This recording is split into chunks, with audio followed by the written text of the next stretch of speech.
या विभागाचे डीसीपी भोईटे साहेब, एसीपी पडवी मॅडम आणि आपले वरिष्ठ पोलीस निरीक्षक मालवणी पोलीस ठाण्याचे नगरकर साहेब आणि सर्व पोलिसांनी, महिला पोलिसांनी आज आपलं सहकार्य केलं. आपल्यावर कुठल्याही प्रकारची जोर जबरदस्ती केली नाही. त्यांचं पण एकदा टाळ्या वाजवून अभिनंदन करा.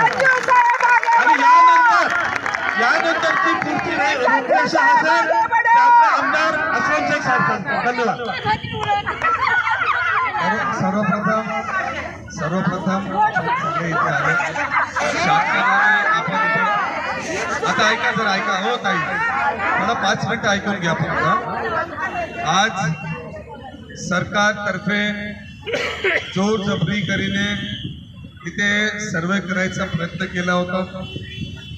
सर्वेअरने टाइम दिला होता 9:30 वाजता, 10 वाजता पोहोचणार, पण ते लवकर पोहोचले. आणि आजूबाजूची जागाचे जे मालक होते त्यांनी त्याचा ऑब्जेक्शन नोंदवलेलं आहे. कोर्टाचे आदेश असताना सुद्धा कलेक्टरनी त्याची दखल घेतली नाही. हे आज समोर दिसण्यात आले आहे. आम्ही आज डीसीपी साहेब आणि बाकीचे पोलीस अधिकारी आणि ते सीटीएसओना हेच सांगितलेलं आहे, तुम्हाला जे करायचं असेल ते कायदेशीर करा. बळजबरीचा उपयोग आमच्यावरती करू नका. आम्ही इथे राहणार आहे आणि मरणारी लोक आहे, आम्ही इथे घाबरणारी लोक नाही. जे तुम्हाला करायचं असेल कायदेशीर करा, नाहीतर करायचा प्रयत्न करू नका. ही जे जागा आहे ते जागेच्या संदर्भामध्ये कोर्टाने 4 आठवड्यामध्ये ते मुक्तेश्वर सोसायटीला आदेश दिलेले आहेत. त्या हिशोबाने सरकारने त्याचा निर्णय घेतला पाहिजे. ते निर्णय न घेता कलेक्टर जोरजबरी करायचा प्रयत्न करत आहे, हे चुकीचं आहे. परवा दिवशी आपली मिटिंग झाल्यानंतर मी कलेक्टर साहेबांना विचारलं की तुम्ही थांबवावा. आम्ही सगळे ग्रामसंस्था आणि मलाडकरची लोक जाऊन मुख्यमंत्री साहेबांना भेटू, रेव्हेन्यू मिनिस्टर साहेबांना भेटू, त्यांच्याबरोबर चर्चा करू, त्याच्यानंतरच तुम्ही करा. त्यांनी मला स्पष्ट सांगितलं की मला साहेब करता येणार नाही, मला शासनाचा आदेश आहे. तर मी आज एवढंच, आज आमच्या सगळ्यांच्या स्टेटमेंटमध्ये हेच आलेलं आहे, आम्ही 1 महिन्याचा टाईम दिलेला आहे की 1 महिन्यामध्ये शासनाने आम्हाला सगळ्यांना घेऊन बसावा, आमची मागणी ऐकावा. जेवढे मच्छीमार सोसायटी आहेत, जेवढे ग्रामसंस्था आहेत, सगळ्यांची त्यांनी बाजू ऐकून घ्यावी, त्याच्यानंतरच इथे पाऊल ठेवावा. जर असं नाही केलं, मध्ये काय करायचा प्रयत्न केला तर अशीच लोक जमतील. आणि 1 महिन्याच्या आतमध्ये जर आम्हाला शासनाने टाईम नाही दिलं तर आपण तिथे जाऊन हे आंदोलन आपण करूया. आपण सगळ्यांनी तशी तयारी ठेवायची. आणि आज शांतताने पोलिसांनी व्यवहार आपल्याबरोबर चांगला केला. पोलिसांनाही समजतं, सीटीएसना पण समजतं, पण शासनाचे जे हुकूम असतात त्यांना ते टाळता येत नाही. म्हणून आम्ही ते आमचे शत्रू नाहीत, सीटीओस आमचे शत्रू नाहीत, पण त्यांची पण जबाबदारी आहे. ते कायदा व व्यवस्था तुम्ही जर सांभाळता तर कायदा व व्यवस्था पाळायची जबाबदारी तुमची पण आहे. कुठलंही चुकीचं काम किंवा हायकोर्टच्या आदेशाचं उल्लंघन करण्याचं काम कोणीही करू नये, असंही त्यांना आम्ही आज रिक्वेस्ट केलेली आहे. आणि त्यांनीही ते त्याच्यावरती लक्ष घेतील किंवा लिगल ओपिनियन घेतील.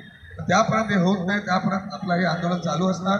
आम्ही सगळे असंच गप्प बसणार नाही. 1 महिन्याचा टाईम, आजपासून 1 महिन्याचा टाईम आपण त्यांना दिलेला आहे. 1 महिन्याच्या टायमामध्ये आम्ही खासदार साहेब, सर्व पक्षाचे नेत्यांनी मुख्यमंत्री साहेबांकडे जावं, त्याची डेट घ्यावी आणि त्याच्यानंतर आपण बसूया. सोसायटीचे जे आज जसे आपले सगळे लोक बसतात, ते सगळे सोसायटीची लोक, सगळे गावाची 2 लोक घेऊनच आज आपण मिटिंग घेतलेली आहे. तुम्ही एक लक्षात ठेवा, असे 2, 4, 5 लोकांनी मिटिंग नाही घेतलेली आहे. सगळे पक्षाचे लोक असते, सगळे गावाचे लोक, सोसायटीचे लोक, सगळ्यांना घेऊन सविस्तर आपली जी बाजू आहे ती आम्ही शासनाला मांडलेली आहे. शासन त्याच्यावरती आपला नोंद तयार करतील, त्यांनी आपला स्टेटमेंट तयार करून ते शासनाला पोलीसद्वारे पाठवतील. आणि आता आपलं सगळं आंदोलन व्यवस्थित संपलेलं आहे. जबाब देणारे जे लोक आहेत आतमध्ये जबाब लिहित आहेत आपल्यातर्फे, म्हणजे एक तर मलाडकरतर्फे तिकडे जबाब दिला जाणार, त्याच्यानंतर आजूबाजूचे जे लोक आहेत ज्यांना नोटिसेस आली, त्याचं व्हायोलेशन झालं आहे ते लिहतील, कोर्टाचं व्हायोलेशन झालं ते लिहतील. आता जसं आपण इथपर्यंत आलो आहे तसंच व्यवस्थित आपल्या घरपर्यंत आपण परत जावा, परत काय शांतताने जावं. कारण आपल्याला कोणाला इथे लॉ अँड ऑर्डर कोणाचं बस थांबवायची इच्छा नाही, पोलिसांना त्रास द्यायचा इच्छा नाही, पोलिसांना पण आपल्याला मारायची इच्छा नाही. हे सगळं कायदा व्यवस्था आपल्याला पाळायचं. आपली लढाई आपण कायदेशीर लढू आणि आपण कायदेशीर ती लढाई जिंकू, हेच आपल्याला सांगायचं आहे. एवढं सोपं जाणार नाही. या मुंबईकरांचे भूमिपुत्राला बाजूला ठेवून असा कुठे काम करता येणार नाही हेच सांगायचं आहे. आणि व्यवस्थितपणे आता हे संपल्यानंतर मेहरबानी करून आपण आरामात मागे जसे हात आले तसेच आपण परत बाहेर जावं. Thank you so much.